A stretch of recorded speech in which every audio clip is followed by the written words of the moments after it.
दज्जाल, ये नाम आपने बचपन से सुना होगा। खौफ, फितना और तबाही की सबसे बड़ी अलामत। हर मुसलमान जानता है कि दज्जाल आएगा और दुनिया को अपने फितने में मुब्तला करेगा। आप सोचते होंगे कि आप इस फितने के बारे में सब जानते हैं, मगर जो आज आप जानेंगे वो सिर्फ एक सुनी सुनाई कहानी नहीं है। आज हम हदीसों के उन दरवाजों को खोलेंगे जो बताते हैं कि दज्जाल की आमद से ठीक पहले इस दुनिया का हाल क्या होगा। दज्जाल अचानक नहीं आएगा, उसके आने से पहले दुनिया पर आज़ाब इलाही का एक सख्त दौर शुरू होगा। सही अहदीस के मुताबिक दज्जाल के आने से ठीक 3 साल पहले अल्लाह जमीन पर कहत यानी फैमिन और सूखे का अजाब मुसल्लत कर देगा।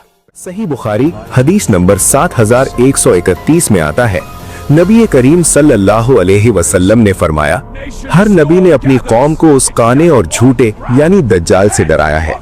सुन लो, वो काना होगा और तुम्हारा रब काना नहीं है, और उसकी दोनों आंखों के दरमियान काफिर काफ फा रा लिखा होगा। वो कैसा होगा?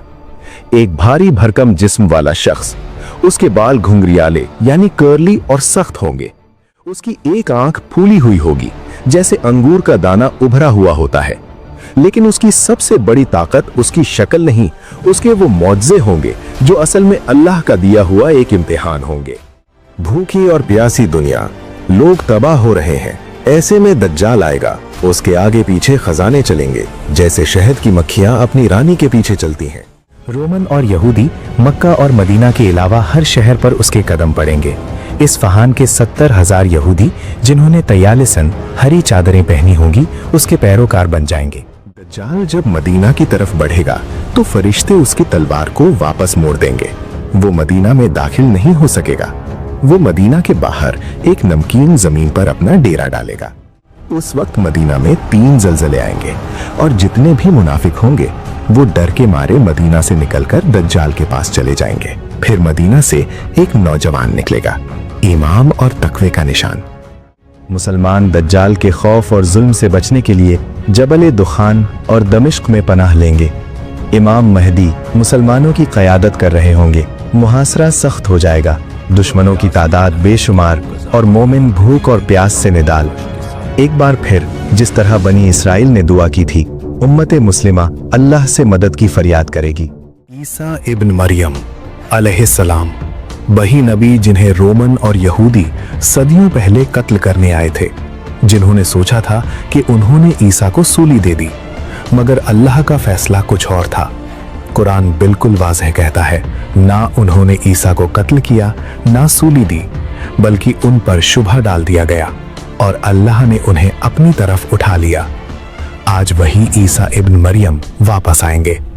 उनका सर पानी से भीगा हुआ मालूम होगा, जैसे अभी गुस्ल करके आए हों। जब वो सर झुकाएंगे तो पानी के कतरे मोती की तरह गिरेंगे। जिस काफिर तक उनकी सांस की हवा पहुंचेगी वो वहीं ढेर हो जाएगा, और उनकी सांस वहां तक जाएगी जहां तक उनकी नजर जाएगी। हदीस के अल्फाज हैं कि दज्जाल ईसा अलैहिस्सलाम को देखते ही ऐसे पिघलने लगेगा जैसे नमक पानी में पिघलता है। वो अपनी जान बचाने के लिए भागेगा। वही दज्जाल जिसने पूरी दुनिया पर अपनी हुकूमत का दावा किया था, आज एक डरपोक शिकार की तरह भाग रहा होगा। ईसा अलैहिस्सलाम उसके पीछे निकलेंगे। जमीन का चप्पा चप्पा पुकारेगा, हत्ता कि अगर कोई यहूदी किसी पत्थर या दरख्त के पीछे छुपेगा तो अल्लाह उस पत्थर और दरख्त को जुबान दे देगा। ईसा अलैहिस्सलाम दज्जाल का पीछा करते करते फिलिस्तीन के एक मकाम बाबे लुद गेट ऑफ लॉर्ड पर उसे जा पकड़ेंगे। ईसा अलैहिस्सलाम दज्जाल से कहेंगे और फिर ईसा अलैहिस्सलाम अपना नेजा आगे बढ़ाएंगे और उस झूठे खुदा के सीने के आर पार कर देंगे। दज्जाल वहीं जमीन पर गिरकर ढेर हो जाएगा। ईसा अलैहिस्सलाम लोगों को उसके खून से भरा हुआ अपना नेजा दिखाएंगे। दज्जाल खत्म।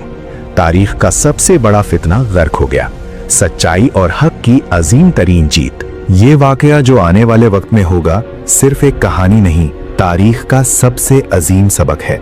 ये सबक हमें ये सिखाता है कि जब तकवा का लिबास पहने मुनाफिक, जालिम हुक्मरान और फितने अपने उरूज पर हों, तब भी कामयाबी सिर्फ अल्लाह और उसके नबी के रास्ते पर चलने वालों की होती है।